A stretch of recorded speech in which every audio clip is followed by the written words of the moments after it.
Tercih dönemine geldin ve önünde iki tane seçenek var. İşletme bölümü ya da hukuk bölümü. İkisi farklı bölümler. Belki hukuk bölümü senin için garanti iş anlamına geliyor. İşletme bölümü ise yurt dışı imkanları anlamına geliyor. Peki sen hangisini seçmelisin? İlk bakışta çok farklı gibi görünen ancak tercih döneminde ikisi arasında kalınan en popüler bölümlerden ikisi hukuk ve işletme bölümünü bugün karşılaştırıyoruz ve siz hangisini tercih etmelisiniz? Hep birlikte bu sorunun cevabını arıyoruz. Herkese merhaba arkadaşlar, ben Emre. Harika bir video. Hoş geldiniz. Biliyorsunuz ben Türk-Alman Üniversitesi'nde işletme bölümü mezunu oldum. Daha sonra Almanya'da yüksek lisans yaptım ve yaklaşık 2 seneyi aşkın süredir Almanya'da tam zamanlı olarak çalışmaktayım. Bir işletme bölümü mezunu olarak ve Türk-Alman Üniversitesi mezunu olarak kanalımızda bununla ilgili birçok içerik var. Özellikle Türk-Alman Üniversitesi videoları aslında ilk olarak bu kanaldan çıktı bile diyebiliriz bence. Türk-Alman Üniversitesi mezunu oldum ve içeriklerimizde Türk-Alman'a birçok kez yer ayırdığımız için aslında tercih döneminde bazı sorularla çok fazla karşılaşabiliyoruz. Bunlardan en popüleri aslında abi Türk-Alman'ın falanca bölümü tercih listesinde 2 kere yer alıyor. 2 farklı sıralamayla bunun sebebi ne sorusu oluyor. Bunun sebebi bu arada Alman liselerine özel kontenjan ayrılmış olmasından kaynaklanıyor. Bundan sonraki en popüler soru ise aslında 2 farklı bölüm, 2 farklı fakülte. Ancak bu soru çok geliyor. İşletme mi okumalıyım yoksa hukuk mu okumalıyım? Üniversiteden hukuk bölümü okuyan arkadaşlarım vardı. Ben zaten biliyorsunuz işletme bölümü mezunuyum. Bu çerçevede sizlere hayat tecrübelerinden ve genel bir bakış açısıyla bazı maddeler halinde bu bölümleri değerlendireceğiz birlikte. Anlaşılır ve sade bir anlatımla her şeyi anlatmaya çalışacağım. Bu tarz videolar hoşunuza gidiyorsa arkadaşlar kanalımıza abone olabilirsiniz. Bu videoyu beğenebilirsiniz. Instagram'da çok aktifiz. Telegram'da 1000 kişiden daha büyük bir ailemiz var. Ve sizler de aşağıdaki sosyal medya hesaplarımıza ulaşarak ailemizin birer parçası olabilirsiniz diyorum ve lafı hiç uzatmadan videoya geçiyorum. Neden bu iki bölüm arasında kalınıyor? Ben burada iki tane sebep görüyorum. Birincisi şu arkadaşlar. Tercih yapacak kişi, arkadaşımız aslında işletme bölümü okumak istiyor. Ancak ailesi bunu istemiyor ve onu hukuka yönlendirmek istiyor. İşte işsiz kalırsın, hukuk oku oğlum, hukuk oku kızım diyor. Bu bence birinci temel sebep. İkincisi ise şu, arkadaşımız bir taraftan hukukun o güzel imajı vardır ya, hukukçu olmak, avukat olmak vesaire. O ona cazip geliyor ama bir taraftan da diyor ki ya yurt dışına mı çıksam? Şimdi hukukla yurt dışına çıkabilir miyim? Bu bölümü seçeceğim ama sırf Türkiye'de mi kalacağım? Nasıl olacak? Kariyerimi nasıl şekillendireceğim? Burada da böyle bir ikilem oluyor. Buradan direkt birinci maddemize bağlayalım. Mezun sayısı. Mezun sayısı ne demek? İşletme bölümü arkadaşlar. Ben 2015 yılı sonbaharında Türk-Alman Üniversitesi'nde lisansa başlamıştım. Yani hazırlık senesine başlamıştım. O sene ben tercih yaparken hep şunu söylediler bana. İşletme bölümü çok fazla mezun veriyor. İhtiyaçtan fazla mezun veriyor. O yüzden aslında eğer mühendis vesaire olmayacaksan hukuk okumalısın. Hukuk bölümünden mezun olursan ancak işin garanti olur falan diyorlardı. Fakat ben şu anda 2025 yılında şunu görüyorum. İşletme bölümü de çok mezun veriyor. Evet doğru. Ama hukuk bölümü de o kadar çok mezun veriyor ki ihtiyacından fazla mezun veriyor. Hatta bana göre şu an Türkiye'de bütün üniversite bölümleri hemen hemen fazla mezun vermekte. Çünkü her yer üniversite açıldı. Ancak burada önemli olan üniversite açmak ya da çok fazla mezun vermek değil. Tam tersine o insanların kaliteli bir şekilde mezun olmasıydı. Örneğin Almanya'da Türkiye'ye göre ne kadar az bilmiyorum ama yarı yarıya mıydı? Bayağı az bir miktarda burada üniversite öğrencisi var. Yani herkes üniversite okumuyor burada. Ama mezun olduğun zaman gerçekten o değerli oluyor ve o yüzden X üniversitesi, Y üniversitesi çok fark etmeksizin o Alman standardı vardır ya, o hemen hemen her yerde söz konusu. Buradan şuna bağlayacağım aslında.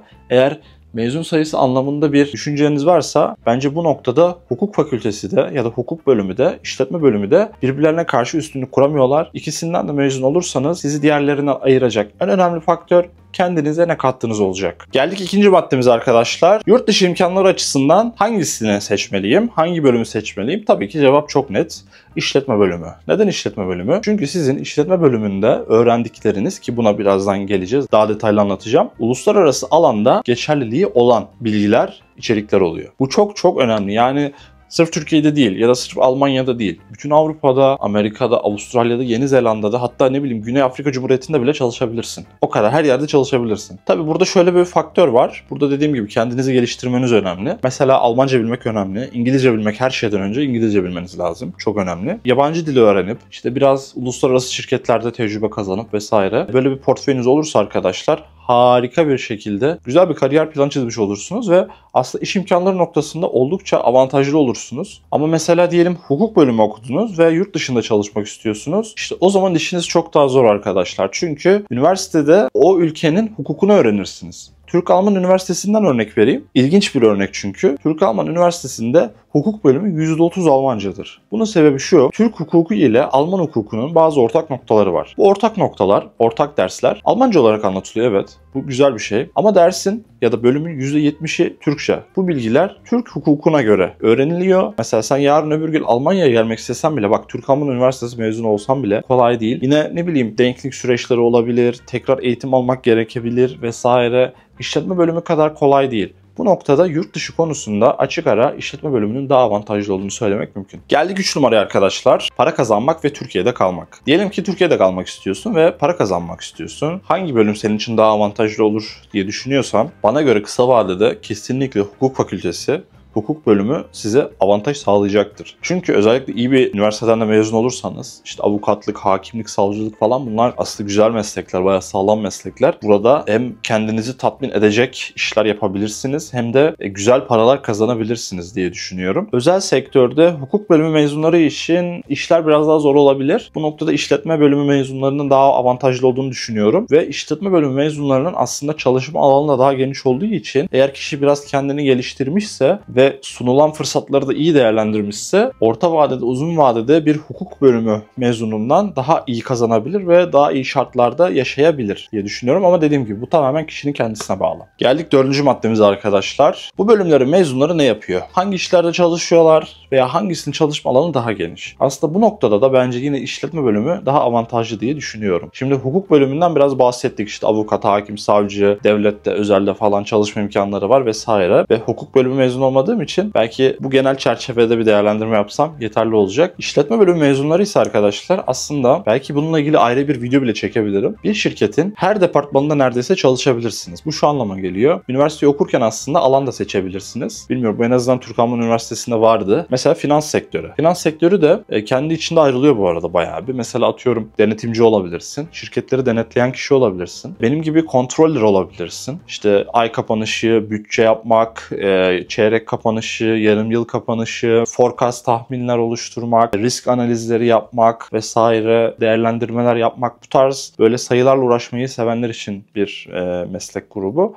Muhasebecilik yapılabilir. Muhasebe de aslında çok önemli bir meslek bence. Şirketin gelir gider tablosunu etkilediğim bir meslek. Sayılar ilgini çekmiyor olabilir. Ben daha kreatif bir iş yapmak istiyorum dersen, pazarlama alanı var. Bence çok güzel bir alan. Mesela bir logo tasarlamak, ona bir marka bulmak, ona bir slogan üretmek, renklerin gücü, psikolojik etkileri, o kadar detaylı şeyler var ki bence çok zevkli bir konu. Türkiye'de pek hakkında konuşulmayan ama Almanya'da çok önemli olan insan kaynakları. Şirkette kimin çalışacağını belirleyen bir departman. Aslında şirket için çok önemli bir departman. Kimin o şirkete uygun olduğunu görmek, onu hissetmek, analiz etmek bence çok ama çok önemli. Burada çok önem veriliyor. Lojistik alanında çalışabilirsiniz. Ne bileyim, yönetim danışmanlığı yapabilirsiniz. Kendiniz bir startup kurabilirsiniz. Dersiniz ki ya ben biraz tecrübe edindim. Sağdan soldan 2 sene 3 sene çalıştım. Kendi startup'ımı kuruyorum kardeşim. Benim bir fikrim var. Yani işletme bölümü sana geniş bir yol sunar. Bu yolda hangi tarafa doğru yürüyeceğini, yani nereye doğru uzmanlaşacağına sen kendin karar verirsin. 5 numara üniversite hayatı ve esneklik diye özetleyebiliriz. Burada akademik programa baktığımız zaman arkadaşlar, bence işletme bölümü çok daha esneklik sunuyor. Bunun sebebi, bir önceki maddede açıkladığım gibi, bu çeşitlilik derslere de yansımış durumda. Bu nedenle kendinize göre böyle ilginizi çok çeken dersler bulabilirsiniz. Dediğim gibi, eğer üniversitenizde alan seçme olayı varsa, sanırım Türkiye'de her üniversitede yok, o alanı seçebilirsiniz. Daha üniversiteden o alanda uzmanlaşıp kariyerinize devam edebilirsiniz. Hukuk bölümü tahmin edileceği üzere daha teorik bir bölüm. İşte işletmede mesela biraz matematik de var, sayılar da var, biraz sözel şeyler de var. Hukuk öyle değil. Hukuk biraz daha ezbere dayalı. İşte sınavlar falan, daha çok böyle sınav baskısı falan böyle. İşte hukukun kendi dili bile var biliyorsunuz. Böyle Türkçe ama farklı bir Türkçe kullanılıyor vesaire. Oradaki akademik takvimi bu şekilde